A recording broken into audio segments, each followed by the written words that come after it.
Hello, OBC family, and we hope that you were as excited as we were this past Wednesday to get the great news that we're once again allowed to open up for in-person services starting this week.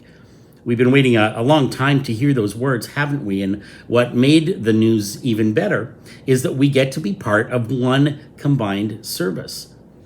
But before you arrive on Sunday, we thought it might be helpful to just remind you of some of the current COVID-19 protocols that are still in effect, because even though we're able to meet under one roof, we still want to ensure that we're keeping each other safe and healthy. So here's just a couple of reminders for what you can expect when you show up to church on Sunday. Firstly, just a reminder that masks still do need to be worn when you are in the building. We ask you actually to put them on before you come in the building and to keep them on for the duration of your time there. You'll also note that the hand sanitizer is still by the table in the entranceway, so please feel free to use that when you enter the building. Secondly, when you do enter the building, you will need to make a decision as to where it is that you're going to sit. And for that, you have 3 different options. Most of you will likely choose to sit in the sanctuary, and just a reminder to please sit in your family groups and make sure that you're socially distancing from those around you. You'll note that some of the pews will be roped off, and we do that as a way of really helping to ensure that everyone is kept safe and healthy. The other option that you will have for seating is a space that's specifically been designed for families. Our library has actually been converted into an area with 3 different stations for families with kids. And each station has a seating area for the parents. It has a table and chairs for the kids, as well as some activity sheets that the kids can work on during the service. So if you're a parent with kids, we would encourage you to come early and take one of those stations. The final area that you can choose to sit in, should you choose, is what we're calling our immune compromised room.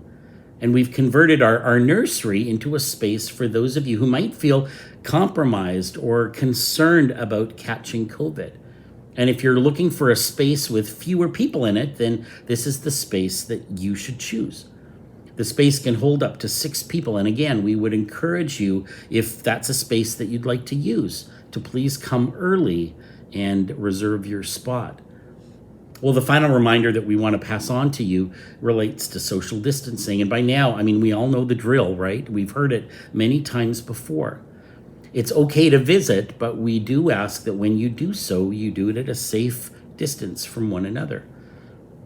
I know that one of the beautiful aspects of who we are as a church is that we like to hug and we like the firm handshake, don't we? We like to hold other people's babies.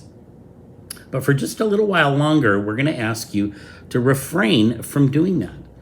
In fact, one of the ways that you can express your love to your church family is by wanting to keep them safe and by holding off on doing those things that really are a very natural part of our church's DNA. And by refraining from doing those things, you really do communicate your love and concern for the people around you. So, thanks in advance for your cooperation with all of those things, and that's it. The only thing left for you to do is to show up to church on Sunday morning. And I know that I speak for all the leadership when I say that we are looking forward to seeing you. And we're looking forward to reconnecting with you. And we're looking forward to worshiping alongside you. Blessings to you all, and we'll see you on Sunday morning.